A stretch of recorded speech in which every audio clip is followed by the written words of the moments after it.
I thought I'd just show everybody the changes that's going on with this car. Um, there's a lot. There's a lot going on. Big changes. So I was at the track. Well, the one time I got to go to the track this year, I talked to a guy there that does very well in no prep racing, and matter of fact, he won one of the big tire classes at Brown County this year. And he was telling me what I need to do to get this car set up to no prep better. Because even on a prep track, this thing is spinning the tires all the way down the track at 8 pounds of boost.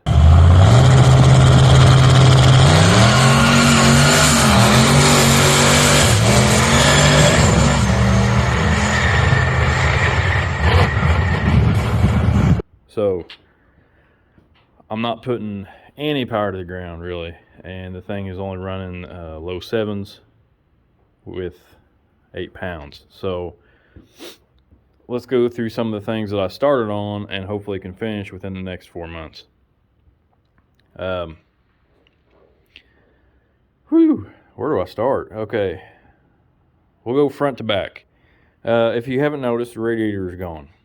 So one of the things I'm trying to do is move all the weight to the rear of the car. And so here's what I'm doing about that. So the factory gas tank I took out. It had two 340 liter per hour pumps in it. And so anyways, I took it out. Switched over to a fuel cell, and then the fuel cell has got two 450 liter per hour pumps in it. Holly says it's supposed to be good for 1700 horse, but whatever, you know. Let's see. A friend of mine, Tom, he went and made the frame, this custom frame right here. He made that, and the purpose for it was to hold the fuel cell, another fuel cell whenever I eventually get one, just for more fuel, not that I put pumps in it, but just more fuel. On the sides right here will be the battery, and then the other side will be a nitrous tank. I left some place here to put weights if I need to. I don't know if that'll work or not. Let's see. The body mounts on the rear of the car were just gone. This thing was just flopping in the wind. The whole rear of the car was just junk. As a matter of fact, that side had a big rust hole in it. So we come up with this piece of angle going across from one side to the other. I was trying to bolt it in, but I decided I'm just going to weld that in, and then those spacers right there will hold the body of the car. All the meth injection stuff will be gone. It was all homemade anyways. I'll have a -8 line going to the rails, and then a -6 coming back for the return. So the radiator will be mounted here, as you can see. Transmission cooler will be eventually mounted here in the back also. So I'm trying to get all the weight to the rear, right? So I can't get any more aluminum cans on this thing. But so I just took the wiring out. I'm going to start over because it was an absolute mess. And so this is the Holley Terminator harness. There's some nitrous stuff here I've got laid up.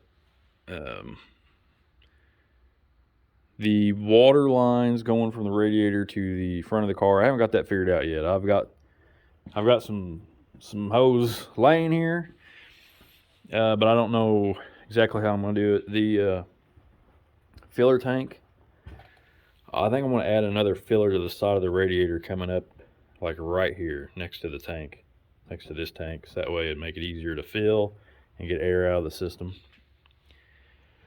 All right, nothing's changed with the suspension in the back. The front, I did put Moroso Springs and Competition Engineering shocks. we'll see how that works. I don't know. I put the factory spindles back on it because it was really screwing up my wheel options with that other aftermarket spindle.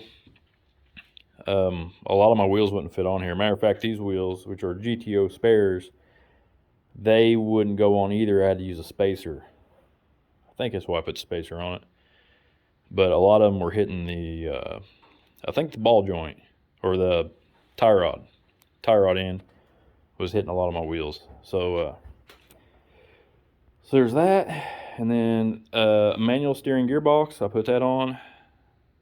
I've finally got all that bolted on. I think that part's good to go. I don't have any, well, I'm still waiting on like cotter pins, I guess, to finish tightening up and bolting the rest of the steering and stuff together. So here is my MagnaFuel fuel pressure regulator,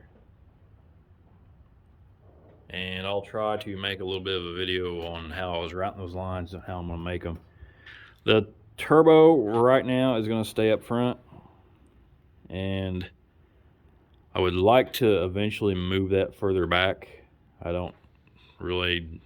have an idea in my head how I want to do it, but that might be one more year down the road.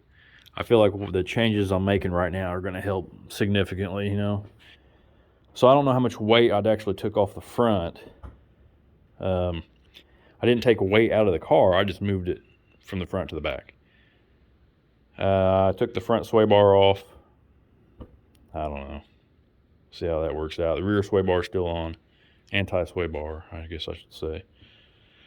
Still using the Hooker turbo manifolds. I took the air-to-water intercooler off. The Holley high ram intake will go back on. That hole right there is where all my wiring is going to come out. I'm going to buy a grommet for that.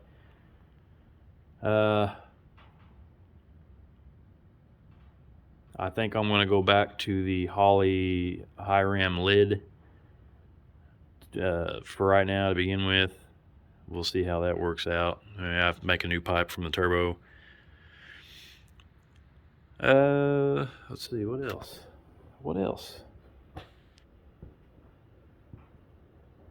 Those are some pretty big changes. I'm giving you the Cliff Notes version of everything I'm doing.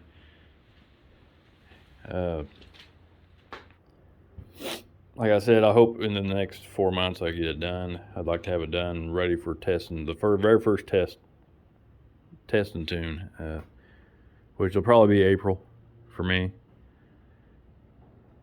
So not a lot left to do up here on the engine other than putting the water pump back on it, and I guess routing water lines to the radiator. The frame back here,